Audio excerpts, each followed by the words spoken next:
All set, Tom. Thank you, Stone. Before I open the hearing for the Barnstable Conservation Commission, I would like to ask George to do a roll call for the quorum purpose. Abadili is absent tonight. Foster? Present. Gilmore present. Hearn? Present. Lee? Present. Sampu is also absent. Tangney? Present. Administrator Darcy Carley? Present. Staff member Kim Kavanaugh? Present. We have a quorum, Mr. Chairman. Floor is yours. Thank you. Acting under the provisions of Mass General Law, Chapter 131, Section 40, and or Chapter 237 of the Code of Town of Barnstable, the Barnstable Conservation Commission will hold a public hearing on Tuesday, February the 20th, 2024 at 6:30 p.m. for the applications of Anthony Ambrogio and Anchor Milesa Sopolos, Town of Barnstable DBW, Town of Barnstable DBW. The hearing is being recorded and broadcast on the Town of Barnstable's Government's Access Channel. The plans and application are on file and may be reviewed by scheduling appointments by sending email requests to Darcy Curley at 230 South Street, Hyannis. This meeting is being recorded and broadcast on the Town of Barnstable's Government's Access Channel.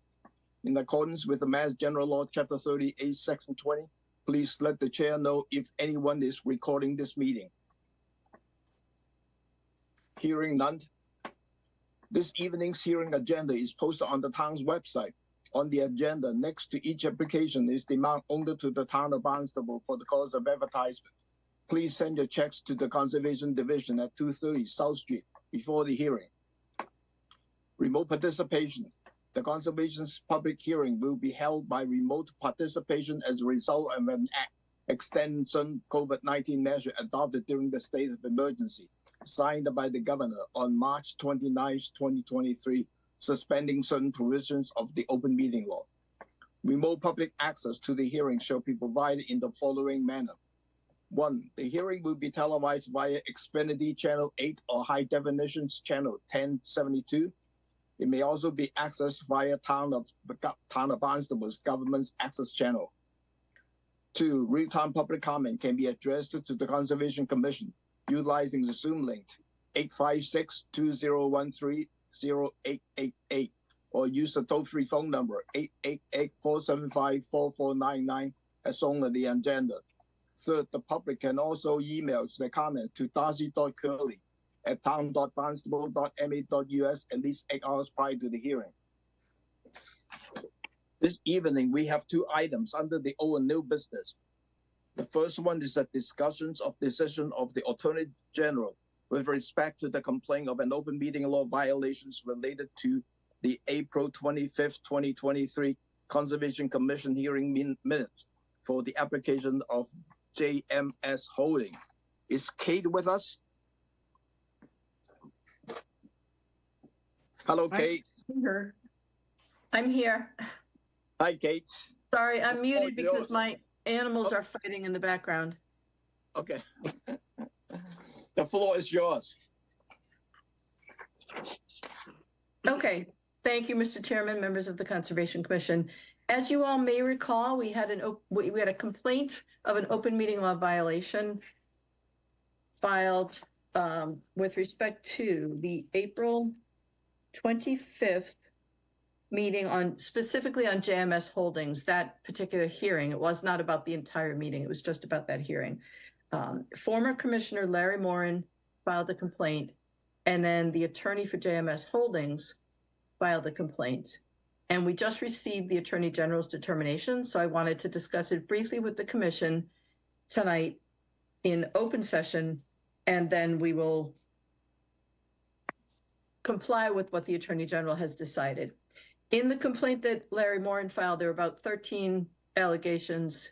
The attorney for JMS Holdings filed a complaint with 2 allegations. The Attorney General's conclusion was that there was a violation by the Commission of the open meeting law with respect to one of those items, only one. And that was the 2 that were reviewed by the Attorney General. The other 11 things the Attorney General said, even if they're true, they have nothing to do with the open meeting law. So those other claims were disregarded, but the two that related to the open meeting law were whether the chair of the commission improperly deliberated outside a meeting when drafting proposed finding with respect to the notice of intent filed by JMS Holdings. And the conclusion on that was no, that was not a violation. And that basically involved the chair took two people who volunteered, or he may have asked for volunteers at the end of the meeting. Either way, the AG said that it was not a violation because it was less than a quorum of the Conservation Commission. And the open meeting law only applies to a quorum of what they call a public body, which is a duly appointed commission or town board. The other item that they found we were in violation of, which is the details of the minutes of the April 25th meeting. They just found that they were insufficient. They didn't find that there was any intention to violate the open meeting law or any sort of nefarious conduct, simply that our meetings were not detailed enough. So what the commission needs to do with respect to this reply from the Attorney General is simply to revise the minutes and resubmit them. And I did provide an update to the Attorney General the other day, telling them that we received their letter and we had it scheduled because we're handling this at a regularly scheduled public meeting for the commission to discuss revised minutes. Your assistant, Kim Kavanaugh, has already prepared and provided the commission members. She sent them by email. I saw them today. I was in court most of today, so I only checked email a little bit, but she sent out a version that was revised to comply with the letter from the Attorney General. And we're not going to vote the revised minutes tonight for two reasons. One is that it's not on the agenda to vote, but the other is that we want input from the commissioners on what each of you thinks the minutes need to say in order to comply with the AG's letter. And I'm just going to quickly go through the specific requirements. If you should have all received the letter, it's a 5-page letter. The last page is just a signature. So it's a 4-page letter. On page 3, the letter talks about what the meeting minutes need to include. And it says basically the date, time, and place of the meeting, members present or absent, a summary of the discussions on each subject, a list of documents and other exhibits used at the meeting, and the decisions that were made and the actions taken at the meeting. They find that we complied with most of that, but the particular minutes of this rather detailed hearing, and again, it's not the whole meeting that night, it was just this one hearing that was that a complaint was filed about. The minutes have to contain enough detail and accuracy so that a member of the public who did not attend the meeting could read the minutes and have a clear understanding of what occurred. And that has to include dissenting or minority opinions whenever possible. Public bodies should also note opposing viewpoints in the minute meetings. And then finally, it says, if a particular individual speaks at some length or is the only one to offer an argument for or against a proposal, that person and his or her comments should be identified in the meetings. I'm sorry, in the minutes of the meeting. And then they say that with respect to these specific meetings for April 25th of 2023, we simply state that discussion of an issue or topics occurred without then summarizing the discussion. And the AG adds that the minutes fail to include minority viewpoints or arguments against the commission's ultimate decision to find in that specific case that changing the pier from seasonal to permanent was a substantial change. So what they're requiring that the commission do to come into compliance with the open meeting law is just to update the minutes and make them more specific with respect to those topics that I just mentioned. Kim did a revision based on that letter and sent it around to everybody today. We'll vote on them after everyone has a chance to review them because we want to put it on an agenda, again, making sure we comply with the open meeting law. We will put on an agenda the new minutes to be voted, whether the commission wants to approve them or not, on, Darcy, is it March 5th? March 5th. Okay. Yep. So if anyone wants to ask questions about this, or if you've had a chance to review the revised minutes or have any comments on the previous minutes, the discussion tonight should just be a brief discussion on any questions about what we need to do to comply with the Attorney General's letter. Anyone from the commissioner?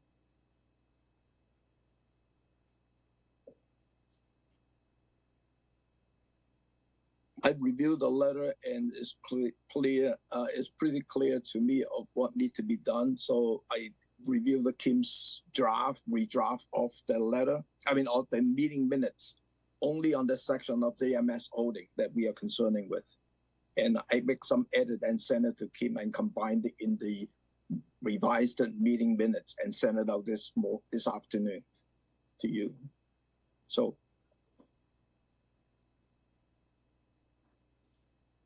okay, I'll Pretty look at those changes. I looked at the Kim's version, gave her, I think, very minimal edits, and I'll look at the version from today. Yep. And it will then come back to the commission.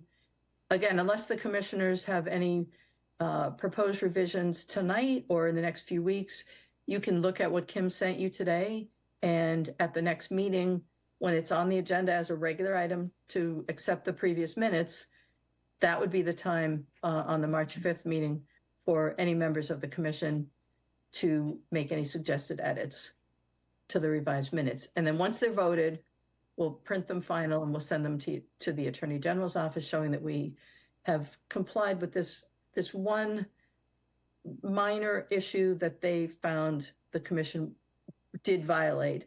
But again, they found with all of the other accusations of open meeting law violations, the commission didn't violate the open meeting law. Any question from Commissioner? I do have one question, and it's not about. Am I on mute? I hope not. No, I'm here. I can hear you. I hear you. Oh, okay. I haven't read the minutes that were sent today, but I did read the Attorney General's letter, and I was thinking that in the future, for future minutes, there aren't a lot of times when I vote no when the majority goes yes. Sometimes it's two of us or what have you. Moving forward, when it comes to minutes, if, say, my no argument, the no side that is the losing side, is that how do I handle that? Kim sets out some minutes, and I look at them and I go, say I don't like what she's written, or doesn't adequately express the opposition, if you will.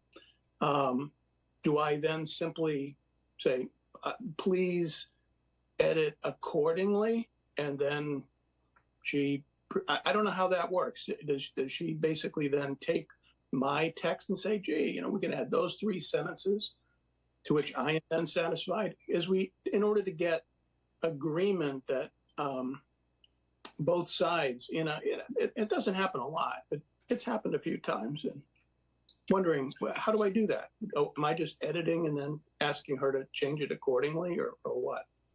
I can take this question, Kate. In the past, what we have been doing is you send your edits to George. To George? He can compile. George is the clerk for the commissions. Okay. And he can compile all the comment in terms of the meeting minutes, and then updating and revise it, and then send it back to Kim to make the final edits. And then Kim would send it out again on the revised meeting minutes. Good, thank you.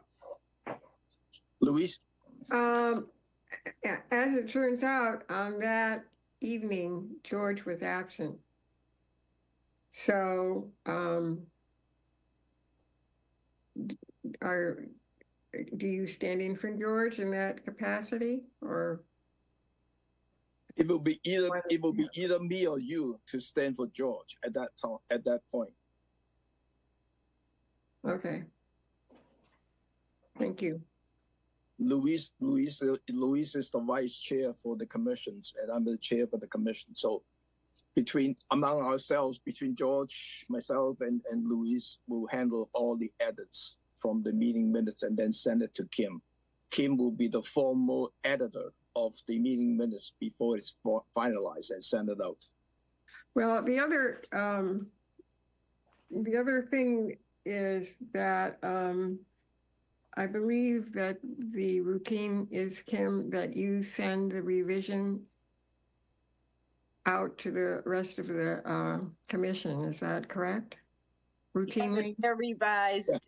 I send a draft out. Very seldom is there a revision, but if there's a revision, then I'll update them and send them out as a revised draft. Right. Is there a way that you can highlight the revisions so that the commissioners don't need to read the whole thing and, you know, Sure. make comparisons, put it in red or something so that they can quickly identify what you're Yep. talking about? Okay. Yep. The letter from the Attorney General's office actually says, it sounds like it's the paragraph just before the conclusion that she has in there. It sounds like she believes that that circulation of the revised draft was sent out by one of the commissioners, because she talks about that shouldn't happen. There shouldn't be consideration within the commission without the public knowing about it, but it's just fine for someone from the office to circulate something. I mean, we do that all the time. So I don't know if that is significant or not, but it might be good if she knew that that did not happen, the assistant.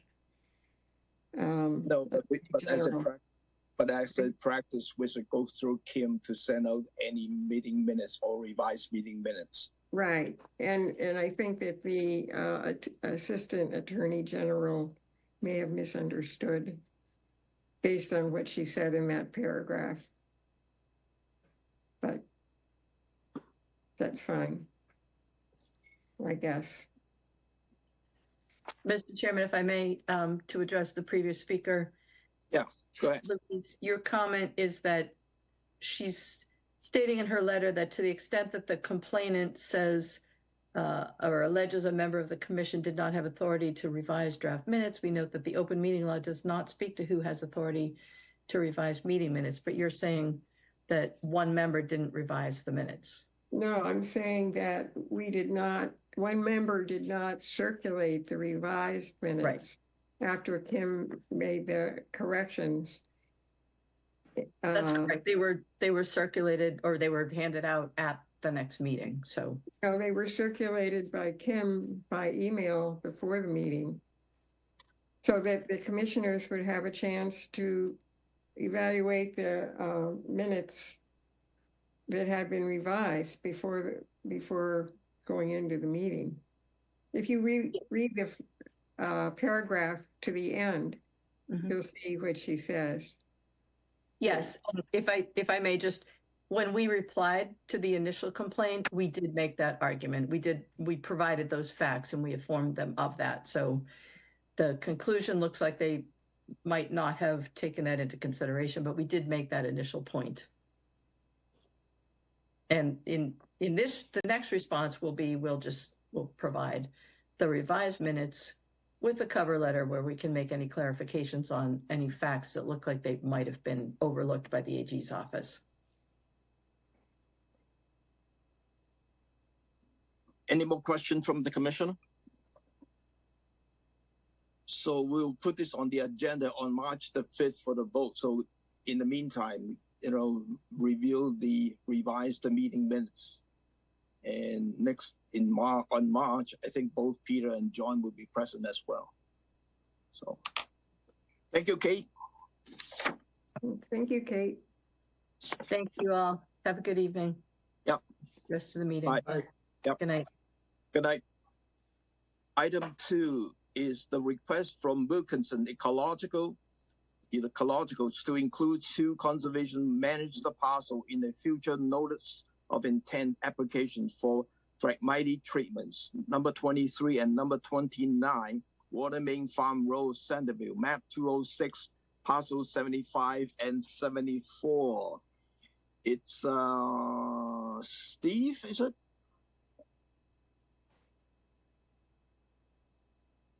Stephen? Hi, good evening, Commission. Good evening, Tom. Hi. Hi, yes, I'm just introduce myself. My name is Stephen Lee. I'm a project manager with Wilkinson Ecological Design. Welcome. Thank you.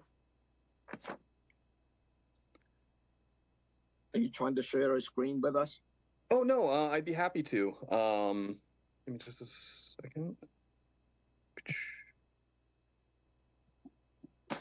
So hopefully I dropped this off a couple weeks ago. I don't know if you have a hard copy as well, Tom. But this is not tied to any mitigation. This is purely just an invasive management of approximately 20,000 square feet of Phragmites, of which here I'll actually go down to our aerial. Oh, sorry, I should confirm. Can you see my screen? Yes. Great. So the majority of the Phragmites, this is a rough, the client's property is totally inundated with Phragmites. The area in green kind of just encapsulates the severity of the invasion. So you can see approximately 11,300 square feet is on the client's parcel of 21, and we are in the process of preparing a limited ERNOI.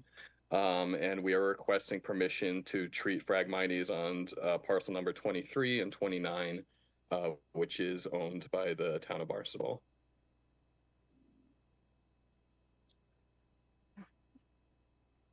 So basically, what you're asking for us, if we agree, then we have to kind of sign off on this NOI, Yes. future NOI applications as part of the. Sorry to cut you off. I've been following the guidance of Darcy, who recommended we go through this procedure before filing the NOI, which we will, following this meeting, we'll share the information with our client and proceed with filing the NOI. Thank you, Steve. You're welcome. So at the end of this discussions, we will need to take a vote whether we agree with this or not agree with this. So any question from the commissioner?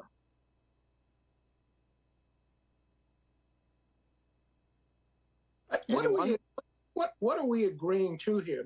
That this project can include town land? I mean, we're going to have an NOI, but that's the question. Is it okay to include the town? Yes? Correct. Parcel 23 and 29 are managed by the conservation divisions. And so we manage that area. And so by agreeing with it, we are allowing Wilkinson to come into that two parcel and manage that Phragmite control. So, Tom, just for clarification, so with this vote and approval with the commission, Tom would be actually signing on the notice of intent as representative of the commission managing that property. It's the same thing if you think about somebody signing or sending in a notice of intent. We want the property owner's rights to approval for the commission to access the property. So basically, I thought this was best. It's the same way where if we were going to put a parking lot or trails on a piece of conservation property, Ed or myself would bring that idea to you as the managers of that property. So I thought it was best Tom would be the one signing the notice of intent or working along with Stephen on this. Then you would be able to review the notice of intent to talk about what special conditions you would want on it, the monitoring, but this would be occurring on the commission property. Thank you, Darcy, for the explanations. Mm-hmm. Angela? Yes, thank you, Tom. The two conservation parcels will be on one NOI? That's my question. Yes. Okay, thank you. Yep. Any other questions from the commissioner? If not, let me try this. Could I have a motion to approve the request from Wilkinson Ecological to include the two conservation managed parcel in the future NOI applications for Phragmite treatment at 23 3 and 29 Water Farm Road, Centerville, maps 206, parcels 74 and 75. So moved. Second. Roll call. Foster. Aye. Gilmore, aye. Hearn. Aye. Lee. Aye. Stangney. Aye. That's unanimous. Thank you. Thank you, Steve. Thank Looking you. forward to work with you on this NOI. Yes, I'm looking forward to presenting. Okay, thanks. Thank you. Tonight we have one RDA. Is Anthony Ambrosio and Anchor. The last proposal proposed restoration of an area approximately 306 square feet within the 50-foot buffer to a wetland resource area, removal of an existing carousels, timber, and replacing existing degraded timber steps at rails, handrails, manage the invasive vegetations and replant native vegetation at 580 Lumber Mill Road, Centerville, as shown on the Assessors Map 147, parcel 086. Teresa? Yes, good evening, everyone. Thank you. Teresa Sprague with Blue Flax Design here on behalf of Anka Vlasopoulos and Anthony Ambrosio, the owners of the property at 580 Lumber Mill Road. This is a single-family residence located on the western portion of Lumber Pond. If I may share my screen, I can review the plan. Yes, please. Thank you.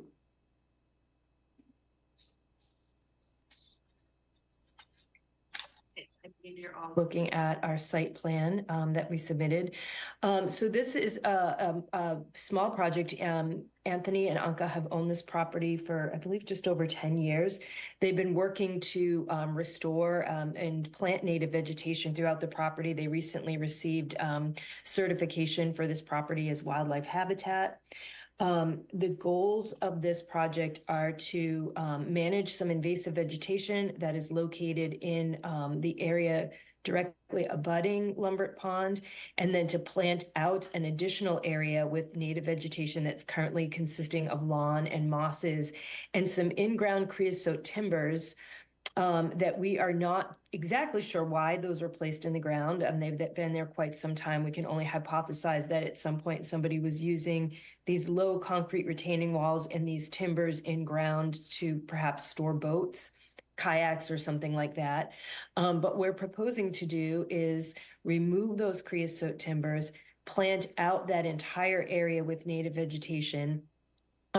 Directly abutting the pond, there's an existing area of mainly native vegetation, but there is some invasive vegetation that's moving into that area and starting to girdle and outcompete the existing native plant species. And that includes bittersweet, multiflora rose, mainly bittersweet multiflora rose in that area. There, with the addition of some English ivy. There are a couple of small sapling-sized oak trees, and I'm going to share some photos from the RDA narrative now that we submitted with this application. So there's an area of small oak trees. They have been previously topped and cut for many years. They range in size from 4-inch caliper down to about 2-inch caliper. We are proposing to cut those and plant that area with winterberry holly and summersweet so that the property owners can maintain this very modest view to the pond without having to do any other management within this area to minimize disturbance. You can see from these photographs, this is a really well canopied site with mature white pines, oaks, as well as mature shrubs, including inkberry holly, summersweet, winterberry, bayberry, a healthy ground cover of Pennsylvania sedge, gaultheria, and a number of American holly seedlings that are popping up throughout the area. I'd just like to kind of walk through some photographs. These are these existing creosote timbers that are in the ground. They're not serving any function. The homeowners want to plant this entire area out with native vegetation. There's another view of that with the existing pines.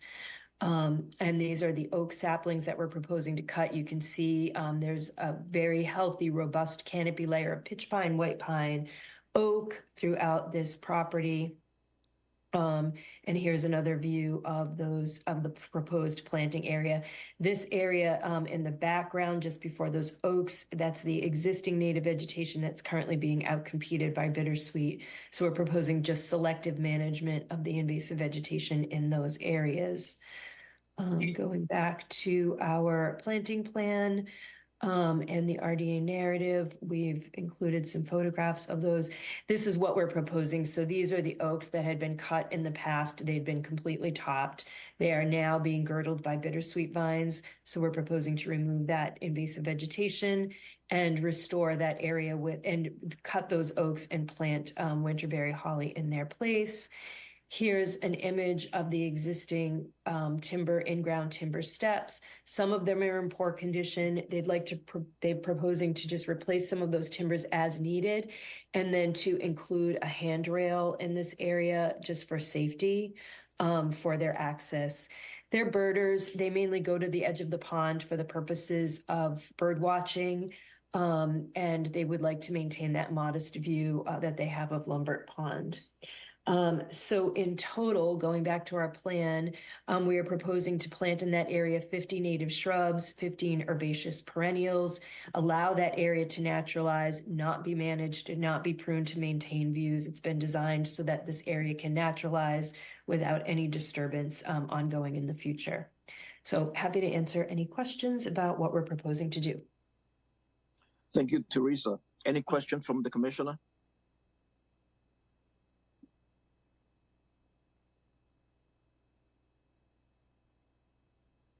Louise? You're proposing to remove the sapling oaks, but what are you going to put there instead? Your planting plan is in a different area, is it not? No, so we are proposing to plant winterberry holly, so we'll cut those oaks, the stumps will remain in place, and we're going to plant winterberry holly and summer sweet in the areas around that, so we maintain the biomass, but there would no longer be any pruning in that area to maintain that view. Okay, I don't think your plan showed the plantings that you were talking about. I mean, it's great that you're doing that, but I think your diagram, maybe I'm wrong. I think your diagram for the plantings was all further uphill. Yep, I'm sharing the screen. This is the area. This is where there are three oaks along this area, and so these are the winterberry hollies that we're proposing to plant, and then the clethra along the edge. There's an existing low concrete wall. We are not proposing to remove the concrete walls. They're covered with moss. We feel like the disturbance that would be required to remove those would be detrimental to the pond and not gain anything for as far as improving wildlife habitat or protection of the buffer zone. But this is the area, these three bubbles here were those three oak trees we were showing in our narrative. And then we're proposing to plant the winterberry holly in the same exact location. I see. So the diagram of the four trees, I misunderstood. I thought those were the trees you were gonna remove. No, they're kind of shown in this light bubble. Okay, all right, Yep. fine, thank you. Yep. Any other question from the commissioner?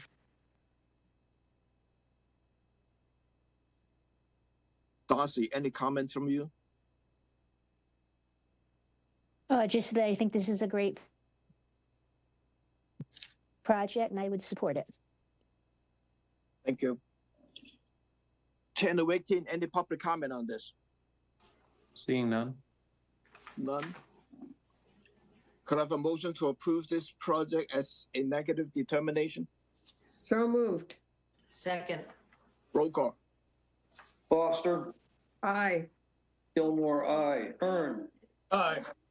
Lee, Aye. Tangney. Aye. That is unanimous. Thank you. Good luck, Thank you, Teresa. everyone. Thank you. Have a good evening. Yep. We have two NOI. They both are Town of Barnstable DBW. The first one is Town of Barnstable DBW roadway service, sidewalk and curb restorations along with drainage system improvement along Garsnow Street, INS. Paul.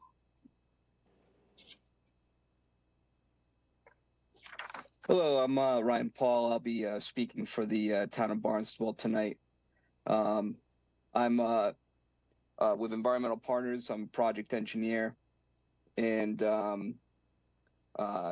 also we have Paul Graves with us as well. He'll be listening in unless there's any specific questions for him. Okay. So yeah, I'll share my screen. Yes, and please. take you through our project.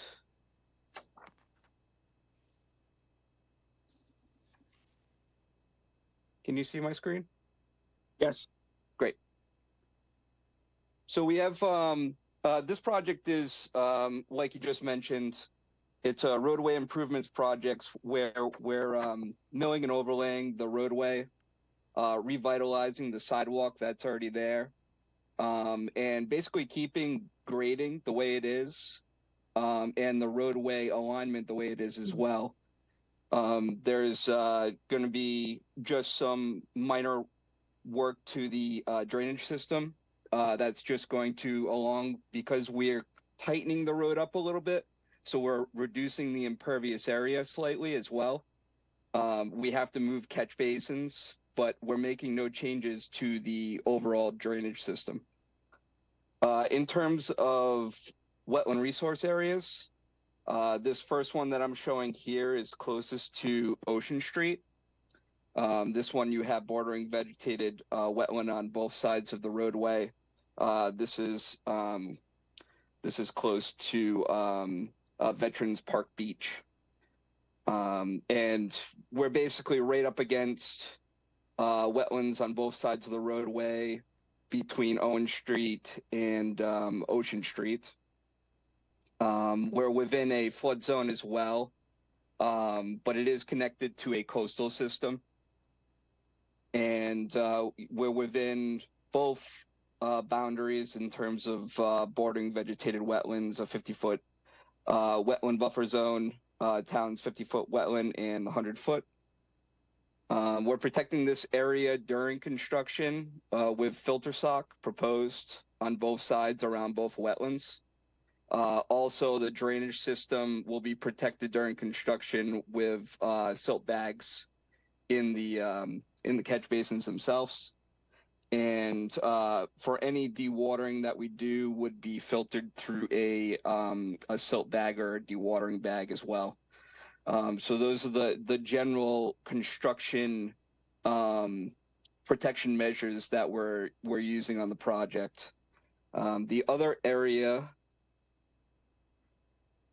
is down the road to the west a little bit more. It's pretty much in line with St. Avenue, and it's a pretty deep wetland over here, owing to the north of the site. And again, it's pretty close to the roadway, and we're proposing to protect this area the same way with filter sock up to the driveways on both sides, trying to wrap it around the wetland itself and protect it, and use the same protection measures as well on this site.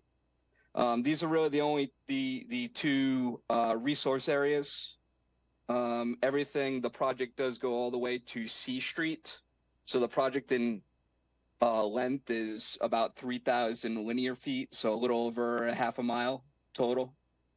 So we're also proposing that, this would be a potentially, the way we understand it, a limited project, because it does fit into the description for roadway maintenance. And that's all I have. I'll open it up to any questions that you may have. Thank you, Ryan. This afternoon we received one comment letter, and it's from Jerry Diploma, and it is in the file. His concern is with area outside of our jurisdictions.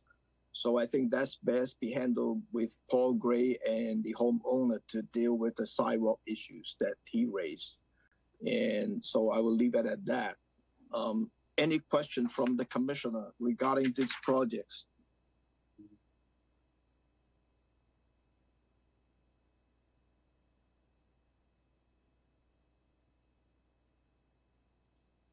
Anyone? I haven't seen a hand here.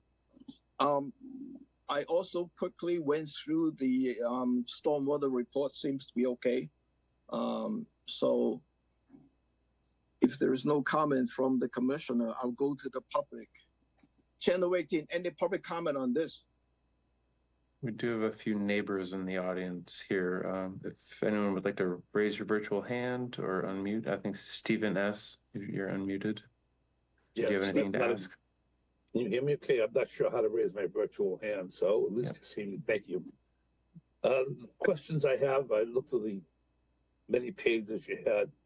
Do we have an idea of when this project would be proposed to start? And how long would it take? And will the roadway be closed during this time of restoration? Thank you, Steve. Ryan or Paul? Yeah, it's Ryan. Okay, Ryan. Apologize for the two first names that I have. So I'll try and answer these questions kind of in reverse order. In terms of the road being closed, no, we don't anticipate the road being completely closed on the site during construction. As terms of when it's going to, I could get back to you, or the town could get back to you on the timeline. I don't have the timeline in front of me, but we could get back to you on the length of the timeline. But as soon as we get through this permitting process, we plan to start getting this out to bid.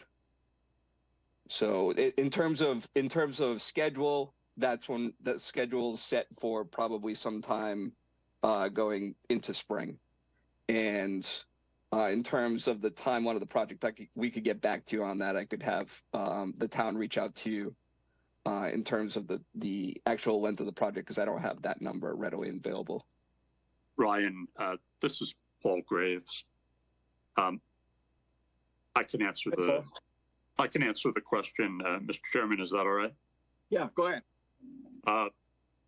Yes, as Ryan said, we're expecting to do the bid process this spring, if possible, to prepare for construction in the fall. And we will have at least one lane open at all times. There may be times when there's alternating traffic with police directing drivers through there, but we don't anticipate closing the road other than single lane closures as necessary. Thank you, Paul. Excuse me, Tom. Yeah, do we need? We need name and address for people's comments. Thank you. So we need Stephen, is it Stephen, right? Stephen S., your full name and address, please. Stephen Salhaney, Salhaney. 157. What was the house number? 157. Thank you. Thank you. Is it 157 Gosnold? Yes. Thank you. Just wanted to clarify for Kim. Thank you, Stephen. Paul kind of answered my question as Ryan was talking about, in terms of there will be always one lane opened, and there will be deep police detail to direct the traffic. So, and the construction will be in the fall. Any other questions from any public comments? Channel 18, Robert. Hey, Mr. Robert Chairman. Malloy? Yes, this is Robert Malloy, 58 Gosnold. 58 okay. 58, thank you. I shared the same question as Stephen, and I was just curious if Paul or Ryan could answer, because the telephone poles on Gosnold are often within the sidewalk, are the telephone poles part of the project, or will they just be paved around those the existing poles, or would any be replaced? Thank you. Thank you. Paul, great. Answer that, or Ryan? I'll answer. Paul Graves here.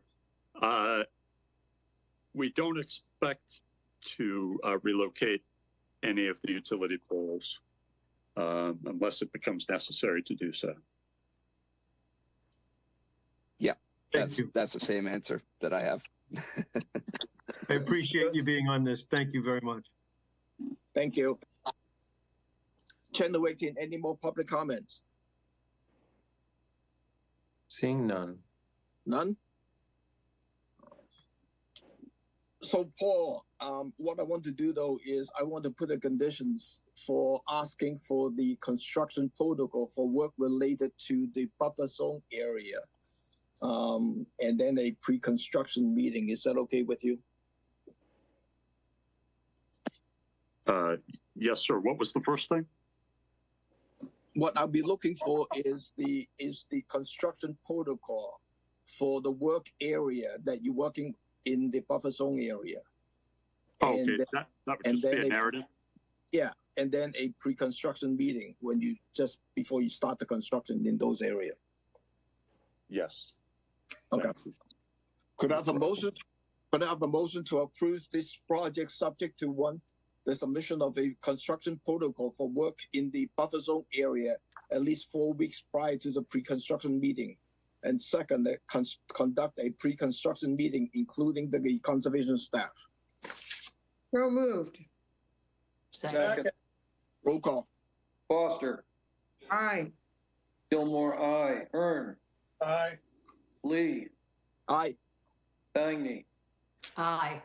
That's unanimous. Good luck, Ryan and Paul Gray. Thank you all. Thank you. Thank you. The second NOI is Town of Barnstable, DPW, Centerville Village sewer expansion, installation of gravity and force sewer main beneath public roadway, the constructions of 3 sewer pump stations and roadway intersection improvement. Sewer main installations will take place beneath approximately 2.7 miles of public roadways.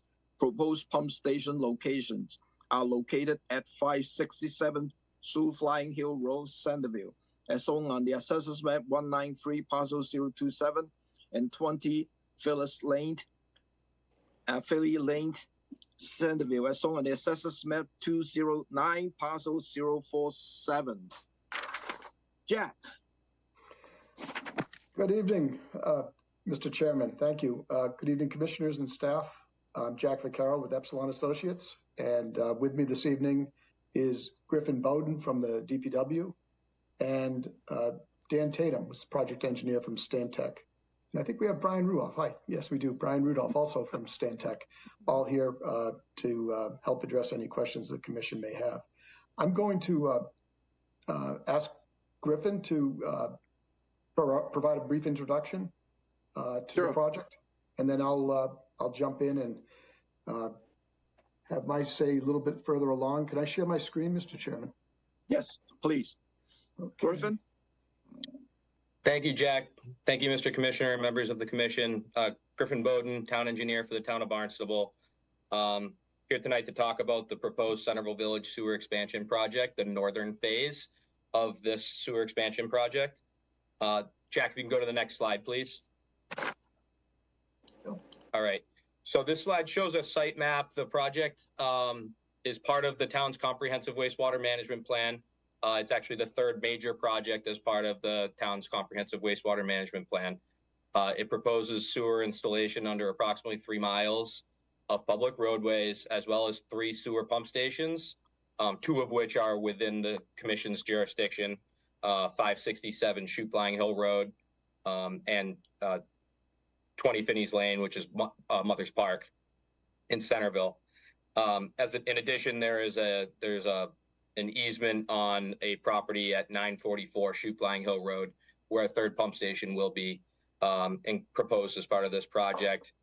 That location is outside of any jurisdictional resource areas, so it's not included in this application necessarily. In addition, there are some roadway improvements and reconfigurations at Mother's Park that we've included as part of the project, and we'll talk about those in a second.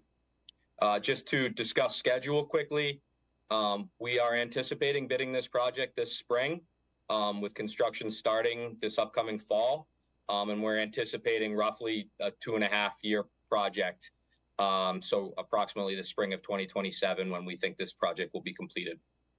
Jack, next slide, please.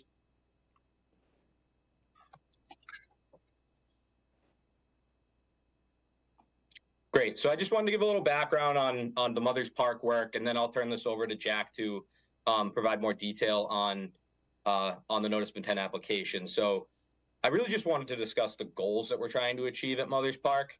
So in the figure on the right side of the screen is Mother's Park as we know it today, right? Kind of triangular piece of land that's right in between Finney's Lane, North Main Street, and Mother's Park Road. As part of our sewer expansion program, topography necessitates that we install a sewer pump station somewhere in the general vicinity of Mother's Park. And there's been a number of alternatives evaluated in regards to the sewer pump station.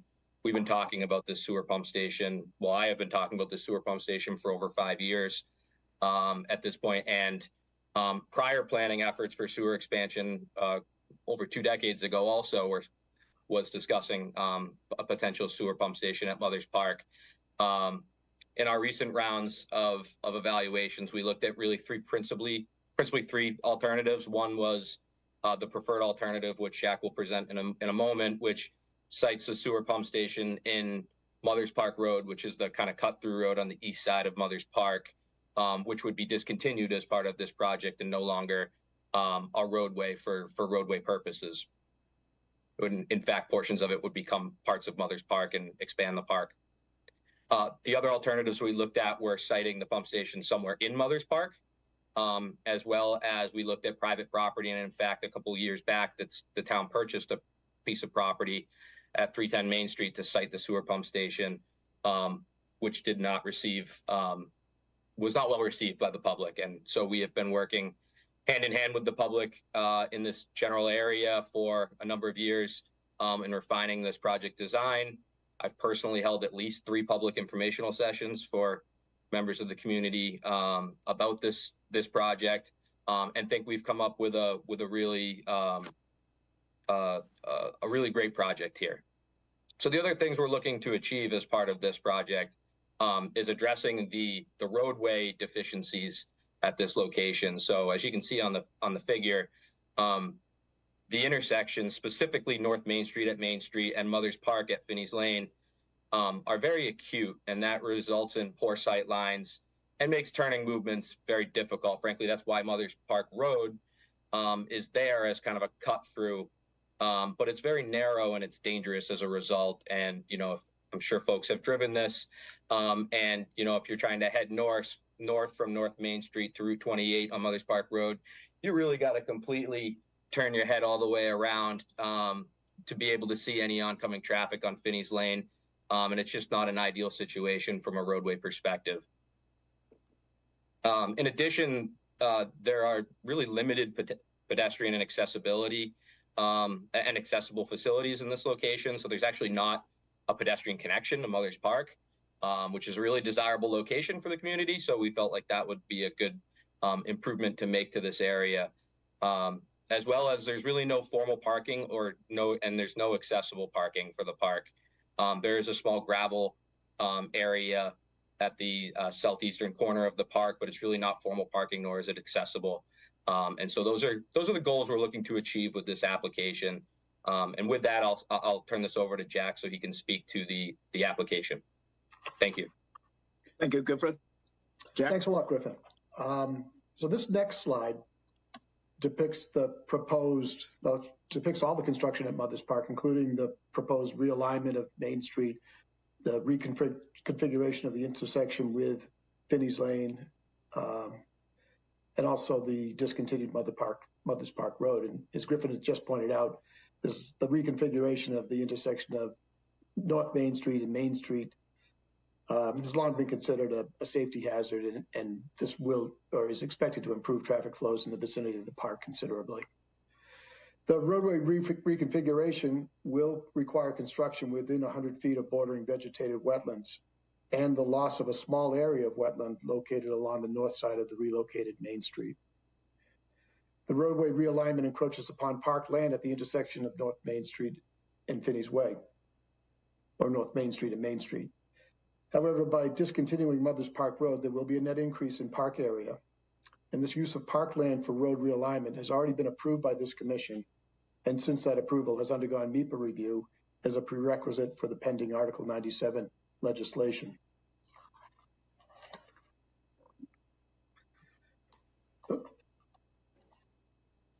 The wetland area to be filled is part of a small herbaceous wetland that extends along the shoulder of North Main Street at the park's southern border. The wetland is hydraulically connected to a larger wetland complex associated with the headwaters of the Centerville River, located on the opposite side of Main Street. An 8-inch culvert beneath Main Street provides that connection.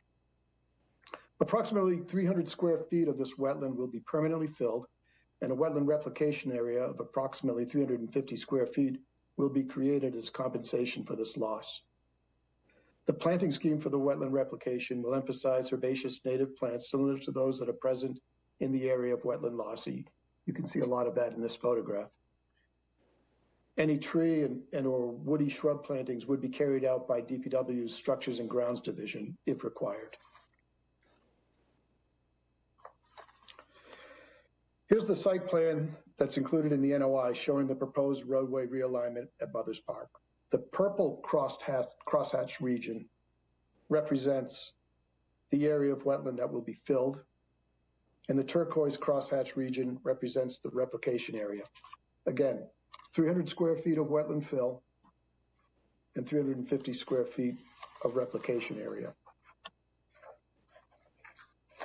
Now, the Massachusetts Wetland Protection Act regulations list specific performance standards for projects that will result in a loss of up to 5,000 square feet of bordering vegetated wetland. The project satisfies each of these performance standards, and I'll now just briefly run through them with you. Okay, here's just a closer look at the wetland replication area, the wetland fill area, and the cross section. These are all excerpts from the site plan. So performance standard 1 simply states that the surface of the replacement area to be created shall be equal to the area that it will be lost. And in this case, the replication area is in fact larger than the area of wetland will be lost. Performance standard 2, the groundwater and surface elevation of the replacement area shall be approximately equal to that of the lost area. And if you look at the cross section there, you can see that the elevations of the wetland to be lost and that of the replication area are essentially identical. Performance standard 3, the overall horizontal configuration and location of the replacement area with respect to the bank shall be similar to that of the lost area. But we don't have a bank present at this location. The replication area is directly adjacent to the fill area and occupies a similar position in the landscape. Performance standard 4, the replacement area shall have an unrestricted hydraulic connection to the same water body or waterway associated with the lost area. The replication area is connected to the larger wetland system on the south side of Main Street by the extended 8-inch culvert, which is the same hydraulic connection of the wetland area being filled. Performance standard 5, the replacement area shall be located within the same general area of the water body or reach of the waterway as the lost area. Again, there is no water body associated here, but the replication area is directly adjacent to the wetland area to be filled and occupies a similar position in the landscape. And lastly, performance standard 6.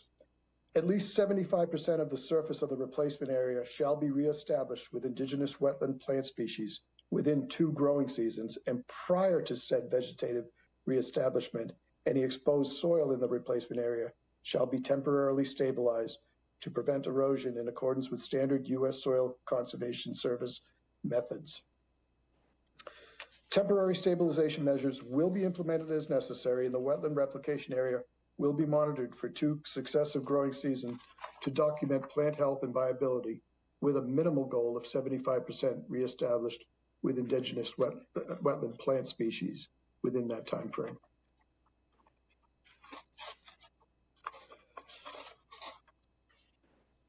The sewer main to be constructed along Chute Flying Hill Road will require a pump station at a topographic low point in the vicinity of Aquacket Lake, an area of relatively dense residential development with few siting alternatives. The parcel at 567 Chute Flying Hill Road is a small undeveloped town-owned parcel acquired in 2003 for non-payment of taxes that provides adequate space for the pump station. The pump station has been designed to promote safe access to the facility by specialized vehicles that are required for station maintenance and operations. If you look closely at the plan, you'll see on that driveway the black outline of a vehicle that would typically access the site for that maintenance. Now, this is the plan that was included in the NOI showing the proposed layout of Pump Station 1. It shows a conventional layout for the required facility components and stormwater management. However, since the NOI was submitted, the town and the project engineers have been working hard to reduce the footprint of the facility. This revised layout increases the separation between the work limits and the bordering vegetated wetland that's located at the rear of the property. The compressed footprint also allows space for a vegetated buffer to screen the pump station along the road frontage. Now, DPW intends to pursue this alternative site layout and will be supplementing the notice of intent with a revised site plan and stormwater calcs over the next several days. However, despite these advantages, the newly proposed layout of the pump station at this address still requires a waiver of the minimum wetland setback requirements under the Barnstable Wetland Protection Bylaw. We need to briefly touch upon the sewer main installations, which will be completed within paved roadways entirely, with all trenches closed and road surfaces restored at the end of each workday. Some segments of the sewer mains will be installed within the buffer zone of wetland resource areas located near Mother's Park and along Chute Flying Hill Road in the vicinity of Aquacket Lake. Sewer main installation beneath paved roadways qualifies as a minor activity, which is exempt from regulation under the Wetland Protection Act and local wetland protection bylaw. Nevertheless, in those areas, erosion and sedimentation controls will be implemented where appropriate to reduce the potential for any adverse impacts to the resource areas during construction. Okay, construction of the project will be undertaken in accordance with the requirements established under the Clean Water Act. Specifically, the project will comply with the construction general permit issued under the National Pollution Discharge Elimination System, which is administered in Massachusetts by the U.S. Environmental Protection Agency. As a condition of that permit, construction activities will be monitored for compliance with the general permit, and observed conditions will be documented on a regular basis. In this manner, the project's best management practices will be maintained throughout the duration of construction. Finally, it must be emphasized that the project itself is an important part of the town's overall goal to improve surface water quality and protect groundwater resources. In addition, the project provides other public benefits, including improved stormwater management at Mother's Park, improved driver safety, and more open space at Mother's Park. In light of these benefits and the goals of the project, we respectfully ask the Commission to consider this application and approve this project with a requested waiver for alteration of land within 50 feet of the wetland resource area. Thank you. Griffin, Dan, and I are happy now to address any questions you may have about the project. Thank you, Jack and Griffin. Any questions from the Commissioner? Bill? Yeah, I'm curious about the wetland replication. It's something we don't normally do, not in my short tenure. We haven't done this. And I understand that you're going to have the wetland immediately adjacent to the old wetland that you're filling. I just wondered about the hydrology. The hydrology is kind of tricky, and I'm glad that you're going to be monitoring it and making sure that the plants grow and whatnot.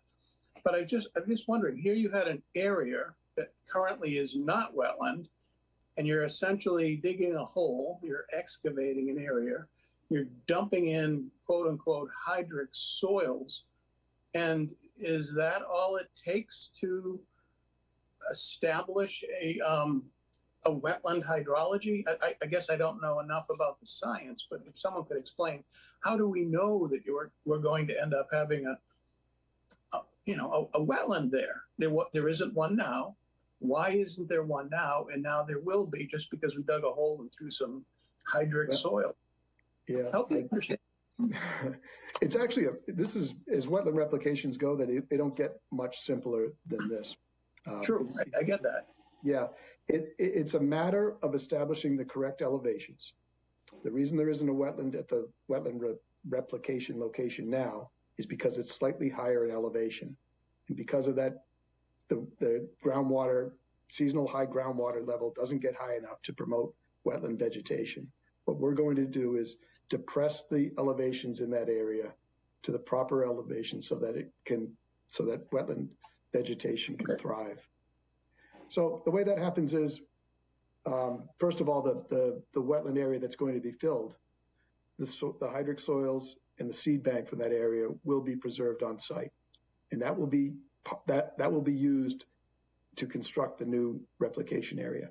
So what we do is we go into the area that's being replicated, we remove to the desired subgrade, which I believe is 23.5 in this case, elevation, and then use those hydric soils from the filled wetland area to establish the desired grade for the wetland replication area, I believe 24.5. Then, you hope that the seed bank that's in that soil will take, but you don't rely on that entirely. We would be using a good wetland seed mix that, again, emphasizes the species that are already present in the wetland to make sure that there's a good amount of germination in the replication area. So I hope that answers your question. Yeah, it does. I'd like one other point regarding the pump station, and you're so close to the wetland. You're looking for a waiver, and as one commissioner who usually is, I usually oppose waivers, and you're putting in more hardscape into the 0 to 50, and our conservation commission will debate that, and we bat it back and forth, and I'm like, no. But we have an exception. We have the ability to provide those waivers. And I just want to say that this is one project where I'm very supportive of a waiver. It just makes sense. This is a great exception. Thank you.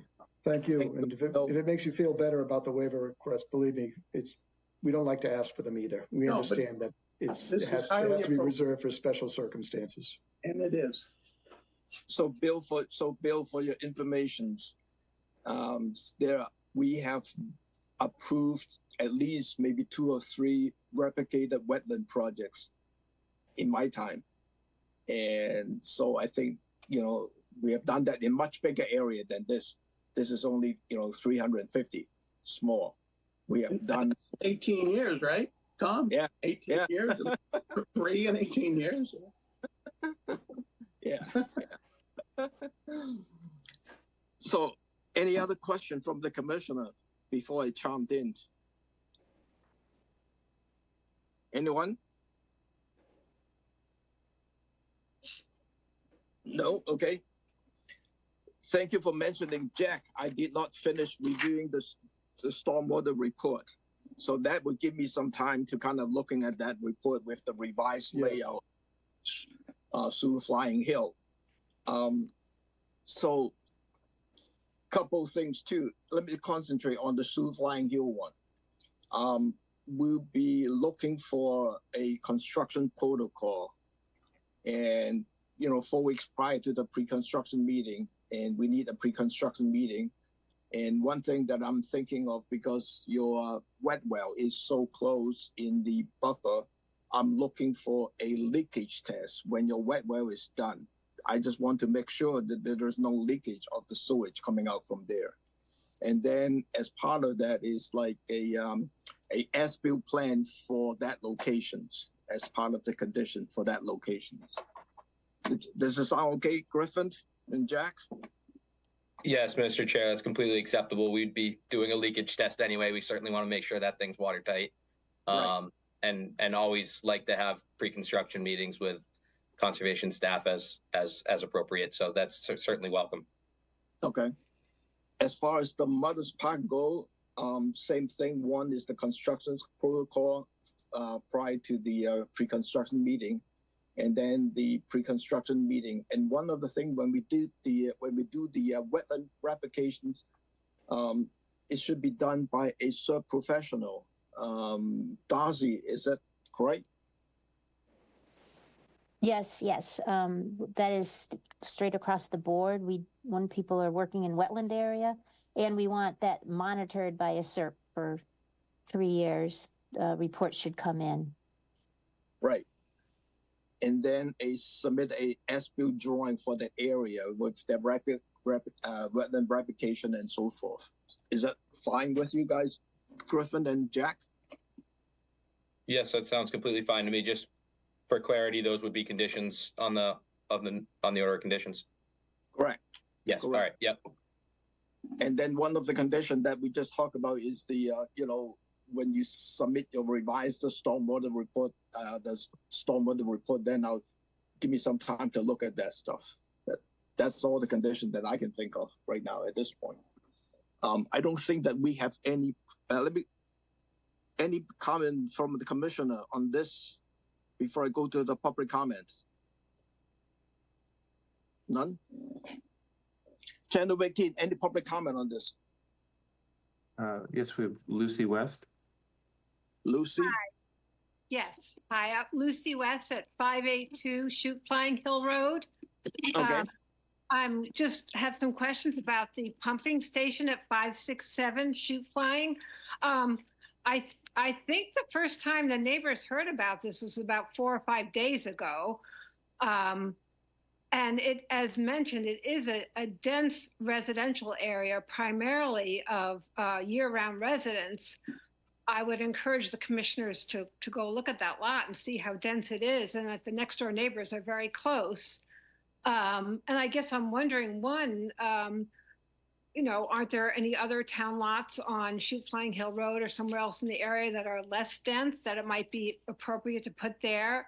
And two, if it is going to go into 567, would there be some kind of alarm wired to the town so that if it ever leaked, we, would instantly be addressed?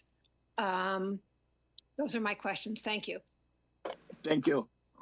Griffin, do you want to answer that? Or Yes, Jack? Mr. Chair, I'm happy to address all the questions, and thank you, Ms. West. So I'll kind of take them in reverse order. Yes, we do have alarms on all of our sewer pump stations in town. In fact, they're not even audible alarms anymore. We have alarms that come right back to our operators and supervisors' cell phones in real time. And there are a number of alarms that warn before there would be what we call a sanitary sewer overflow, which would be where it actually comes out of the station. That is not something that occurs very often, if ever. I don't believe we've had a sanitary sewer overflow in decades in the community. So yes, they are all remote monitored, and we certainly have to inspect the stations on a regular interval in accordance with our permits from DEP. I believe the station will need to be monitored visited at a minimum once a week. And again, it's remote monitored at all times, but the visit basically is one of our staff members show up in one of our red trucks and open the hatches to look inside and make sure everything's functioning right, take some measurements, go through their checkbox, and then they leave, unless there's something that's found to be wrong that needs to be maintained, right? As far as your question about are there other locations, unfortunately there aren't. There was really only one other town-owned location that we looked at as part of this particular station, and it was the boat ramp for Lake Wequaquet, right? And given the close proximity to Lake Wequaquet, our alternatives analysis recommended, we utilize this property, which is town-owned for general municipal purposes, and really didn't have another use identified for it. So certainly we understand and acknowledge that this is a tight residential area, and I think we've tried to do everything we can to minimize impacts with the site plan. Certainly trying to maintain as much vegetative buffer between the residential properties on either side as well as in the front of the infrastructure. And certainly we'll continue to try to maintain a minimal impact to this location. I think I've answered all your questions, but if I forgot one of them, please certainly let me know. Thank you. Lucy, do you have any follow-up questions? Will it be noisy? Will the pump be noisy? Will the electrical panel be noisy? Will the generator be noisy?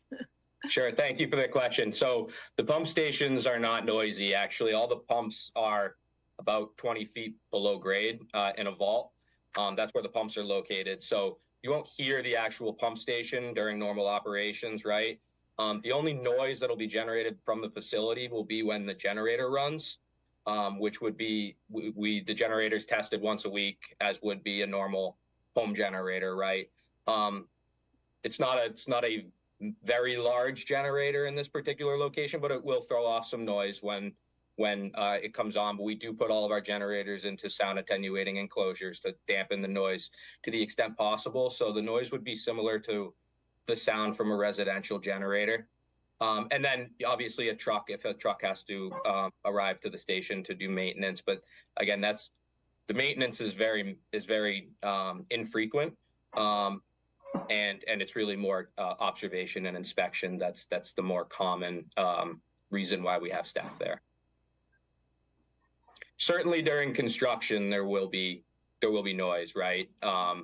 That's unavoidable, and we will do everything we can to shorten the duration of construction, working with the contractor to minimize impacts to the extent possible. And I'm certain we'll be out there with you and your neighbors having those conversations as construction gets closer. Thank you, Griffin. And I can contest to that. That is like, the noise from the lift station is minimum, except the backup generator exercise once a week. And the staff can also schedule the time for the exercise during the daytime, not the nighttime. So, you can guarantee that. But one question that I have, you probably have that already, but I did not see that. Maybe I just overlook it. Is there a odor control for the wet well? There's not on this particular station, but we're not anticipating that to be a concern. But certainly we would be able to retrofit the vent if that becomes a problem down the line. But typically we don't incorporate odor control systems with submersible pump stations such as this, because it's usually not necessary. My experience is that when it comes so close to the neighbor, I usually put an odor control. I mean, just like a GAC, 55-gallon GAC on the vent pipes, so that you take care of that odor control, and then you minimize a lot of the complaints. But that's only my experience. So, any other question from the public? Channel 18. Yes. Jim? Yeah, go ahead. Yes, Jim Harrington, 568 Shoot Flying Hill Road. Thank you. Hi. My main question was what Lucy just addressed, which was the noise issue. So I guess a follow-up on that is this weekly generator test. How long does the generator run? Is it 10 minutes? Is it 2 hours? Yeah, it's 15 minutes usually. Okay. And as Tom alluded to, we can certainly schedule that for any time. We just have to program it accordingly. So if there's a time that the direct abutters such as yourself and Ms. West are interested in, we can program accordingly so that it's not certainly we wouldn't want to have it go off at midnight. So and the only other question, when whoever it was shared the screen earlier, it looked like I just got a quick look at it. The above ground portions were going to be in the back of the lot, like 30-40 feet from the road surface. Did I read that correctly, or? You did, yeah, actually. So the pump station itself will all be below grade, and it'll just be hatches at grade, with some concrete at the surface, but nothing really above grade per se.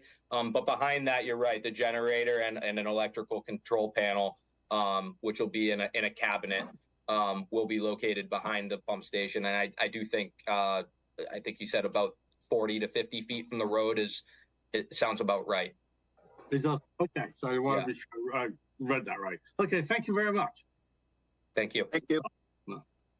Channel 18, any public comments? Seeing none. None. The other things too, Griffin can take a look whether that is an issue or not. The town can always screen the panels and screen the backup generator so the neighbor would not see it from the roadway. So, and that's something we've done at other locations where we've completed construction. We anticipated screening with, say, vegetation, which we usually try to do, right? We usually try to have a green screenery, right? But sometimes it doesn't work, right? And we'll bring in and install, a decorative fence that, everybody in the area kind of agrees upon. And we like to work collaboratively with the neighbors.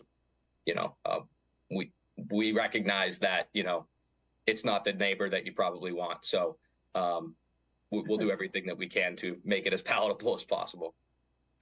Yeah. Thank you, Griffin.